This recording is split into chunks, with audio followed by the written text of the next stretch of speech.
Back to news. Telangana భవన్లో మాజీ మంత్రి కేటీఆర్ మాట్లాడుతున్నారు. ఇప్పుడు లైవ్ చూద్దాం. ఒక సరికొత్త ఆర్థిక నేరానికి ఏదైతే రేవంత్ రెడ్డి ప్రభుత్వం తెరలేపిందో, ఒక గోల్మాల్ ఏదైతే చేస్తూ ఉందో దాని విషయాల్లో నేను మీకు కొన్ని విషయాలు చెప్పాలనుకుంటా ఉన్నా. ఎక్కడ స్టార్ట్ అయింది అసలు ఈ కుంభకోణం అంతా కూడా?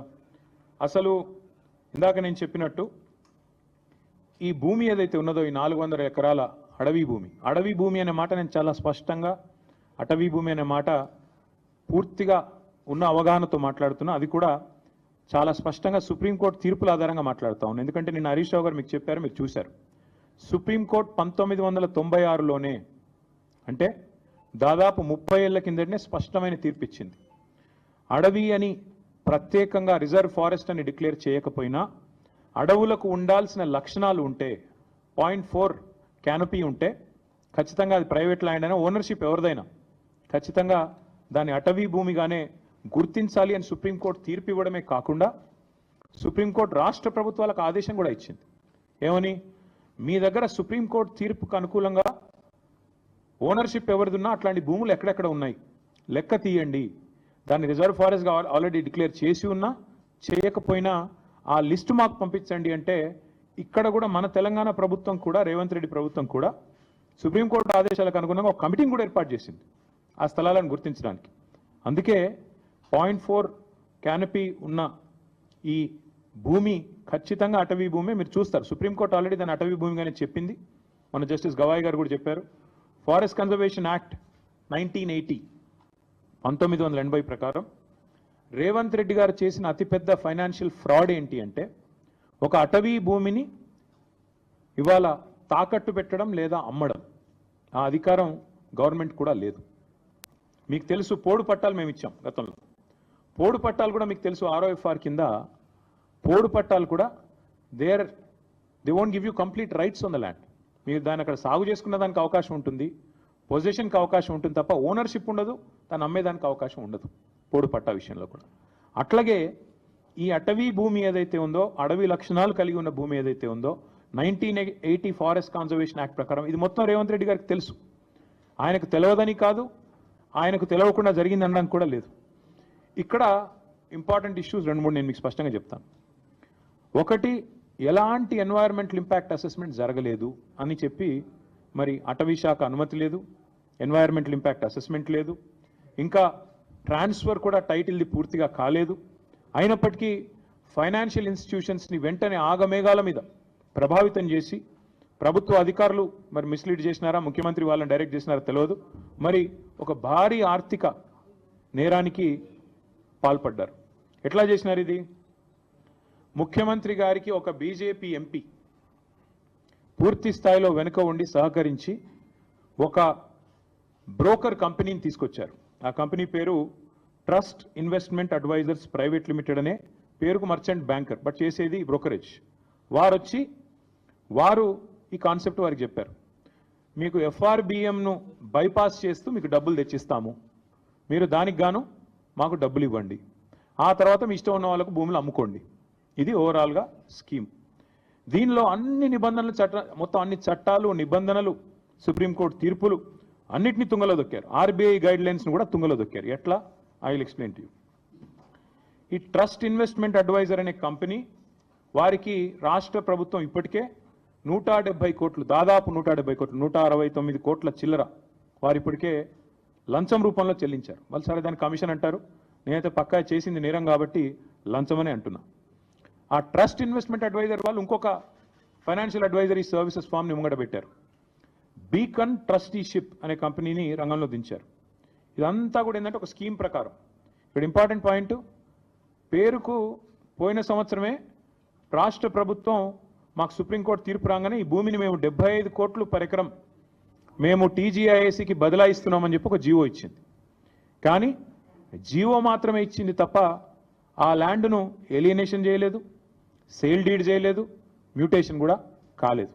అయినప్పటికీ తనకు చెందని భూమి, మ్యూటేషన్ అయితేనే నీ పేరు మీదకి ఓనర్షిప్ వస్తేనే ఆ ల్యాండ్ నీదన్నట్టు లెక్క. ఇప్పుడు HCU కూడా అదే అంటున్నారు కదా, HCUకి ల్యాండే లేదు, HCU ల్యాండ్స్ అన్ని మావే అని గవర్నమెంట్ ఎందుకు అంటుంది? ఎందుకంటే మ్యూటేషన్ కాలేదు కాబట్టి, ఇంకా రికార్డ్స్ ప్రకారం నాదే ప్రభుత్వ భూమి అని ఈరోజు కూడా ప్రభుత్వం అదే వాదన చేస్తూ ఉంది. ఇవాళ ఇక్కడ కూడా అక్షరాల అదే జరిగింది.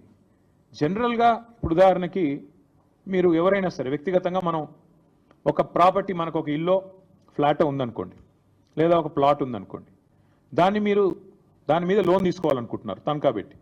జనరల్గా ప్రాసెస్ ఏముంటుంది? ఆ ఏరియాలో ఫలానా ఏరియాలో మీకు ఒక ఫ్లాట్ ఉంది, దాని యొక్క రిజిస్టర్డ్ వాల్యూ ఎంత, మీరు రిజిస్టర్ చేసుకున్నప్పుడు ప్రభుత్వానికి ఏ రిజిస్ట్రేషన్ రేట్ ప్రకారం మీరు డబ్బులు కట్టారు, స్టాంప్ డ్యూటీ ఎంత కట్టారు, దాన్ని బట్టి రిజిస్టర్డ్ వాల్యూ ఎంత. కాకపోతే జనరల్గా ఏముంటుంది, రిజిస్టర్డ్ వాల్యూకి జనరల్గా మార్కెట్ వాల్యూకి ఉండే కొంత అంతరం ఉంటుంది. ఆ మార్కెట్ వాల్యూ ఎంత, దాన్ని బేస్ చేసుకొని మీకు అల్టిమేట్గా లోను ఇస్తారు. ఎందుకంటే దాన్ని తనఖా పెట్టుకోనో లేకపోతే దాన్ని గ్యారంటీ కింద పెట్టుకొని మీకు ఇస్తారు. ఇక్కడ ఏం జరిగింది ఈ విషయంలో? ఒకటి కాదు, రెండు కాదు, అన్నిటినీ తుంగలో దొక్కుతూ ఈ ఫారెస్ట్ యాక్ట్ కానీ ఇందాక నేను చెప్పినట్టు అసలు ఓనర్షిప్ లేదన్న విషయం పక్కన పెట్టి TGIAC has no ownership of the land. TGIAC ఓ పేరుకు ఒక జీవో ఇచ్చారు తప్ప ఇంతవరకు సేల్ డీడ్ కాలేదు, ఎలినేషన్ కాలేదు, మ్యూటేషన్ కాలేదు. TGIAC is not the owner of the land. కానీ ఆ ల్యాండ్ను టీజీఐఏసీ, ఇక్కడ నేను ఊరికనేది మాట్లాడట్లేదు, this is the stamps and registrations department statement of encumbrance. ఏదైతే రేవంత్ రెడ్డి గారి ప్రభుత్వం ఈ భూములు తనవి కాకపోయినప్పటికీ ఏదైతే టీజీఐఏసీ ఆ బీకన్ అనే కంపెనీకి రాసిచ్చేసిందో దానికి సంబంధించిన వివరాలు. ఈసీ ఎన్కంబరెన్స్ మీరు కూడా దొరుకుతుంది, ఆన్లైన్ ఎతికితే మీకు కూడా వెంటనే దొరుకుతుంది. తనది కాదు భూమి, కేవలం జీవో ఉంది తప్ప ఈరోజు వరకు సేల్ డీడ్ కాలేదు, మ్యూటేషన్ కాలేదు. అయినా తనది కాని భూమిని తాకట్టు పెట్టి టీజీఐఏసీ ముఖ్యమంత్రి గారు అదేదో వారెవరో బ్రోకర్ సంస్థ చెప్పిన దాన్ని పట్టుకొని పెట్టేసినారు. పెట్టేస్తే జనరల్గా ఏమవుతుంది, లోన్ ప్రాసెస్ స్టార్ట్ అయ్యేటప్పుడు 3-4 విషయాలు చూసుకుంటారు. ఏ బ్యాంక్ అయినా కూడా ఏం చూస్తారు? మార్కెట్ వాల్యూ ఎంత, రిజిస్ట్రేషన్ వాల్యూ ఎంత, ఇది ఒకవేళ నేను లోన్ ఇస్తే మళ్ళీ తిరిగి నాకు పైసలు వస్తాయా, ఇవన్నీ చూసుకొనే ఇస్తారు. కానీ ఇక్కడేం జరిగింది, అసలు ఈ భూమికి యాజమాన్య పత్రాలు లేవు, రిజిస్ట్రేషన్ డాక్యుమెంట్ లేదు. That itself is a big crime. First టీజీఐఏసీని, ఇండస్ట్రీస్ డిపార్ట్మెంట్ని, ఇండస్ట్రీస్ సెక్రటరీని జైల్లో వేసేంత పవర్ఫుల్ ఎవిడెన్స్ ఇక్కడే ఉంది. నీది కాని భూమి నువ్వు ఎట్లా అమ్ముతావు అసలు?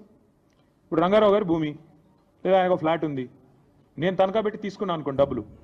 ఫస్ట్ ఆఫ్ ఆల్ ఎవడన్నా ఇస్తే వాడిది తప్పే అవుతుంది, నాది కూడా తప్పే అవుతుంది. ఆయన నాది కాని దాన్ని తీసుకుపోయి నేను పెడితే నాది తప్పే, ఇచ్చే ఇన్స్టిట్యూషన్ కూడా తప్పే అవుతుంది.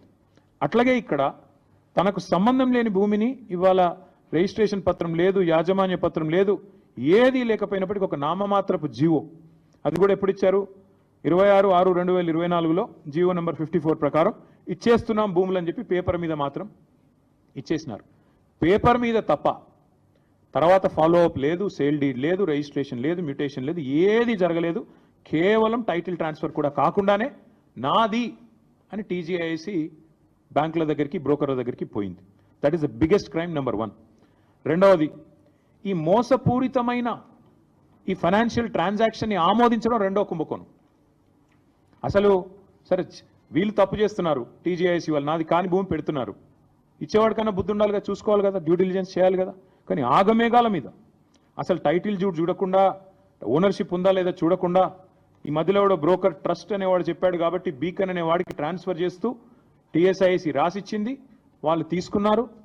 ఐసిఐసిఐ బ్యాంకు 10,000 కోట్లకు ఇచ్చేశారు. ఇక్కడ ఇంకా విచిత్రం ఏంటంటే ఈరోజు రిజిస్ట్రేషన్ డిపార్ట్మెంట్ ప్రకారం, స్టాంప్స్ అండ్ రిజిస్ట్రేషన్స్ డిపార్ట్మెంట్ ప్రకారం ఆ ఏరియాలో కంచే గచ్చిబౌలి ఏరియాలో గజం విలువ 26,900. అంటే మొత్తం 400 ఎకరాలను మీరు గజాల వారీగా కొలిస్తే మొత్తం as per the government record 5,239 కోట్ల 84 లక్షలు మాత్రమే.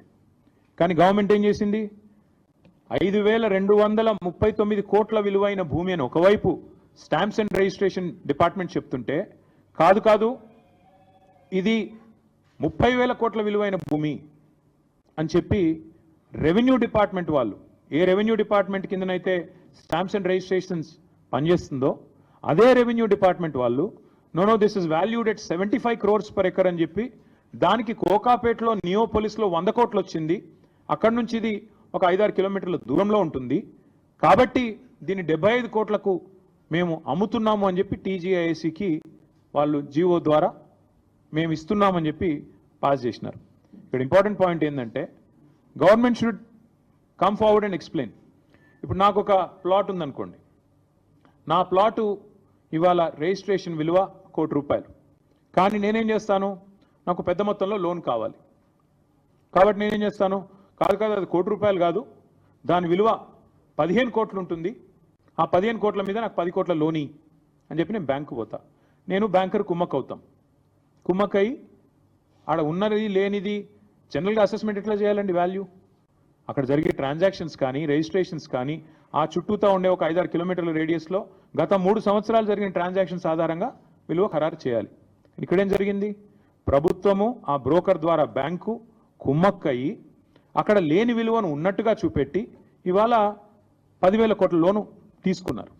తీసుకోవడమే కాకుండా ఇక్కడ విచిత్రం ఏంటంటే, అక్కడ ఒకవైపు గవర్నమెంటే చెప్తున్నది 26,900 పర్ గజం అని, ఇంకోవైపు మరి గవర్నమెంటే 75 కోట్లు పర్ ఎకరం అని చెప్పి లోన్ తెచ్చుకునే ప్రయత్నం చేస్తూ ఉంది. రెండిట్లో ఏది కరెక్టు? అయితే నువ్వు 75 కోట్లన్నా మరి ఆ మార్కెట్ రిజిస్ట్రేషన్ వాల్యూ కూడా పెంచాలి, చుట్టూ కూడా అంతా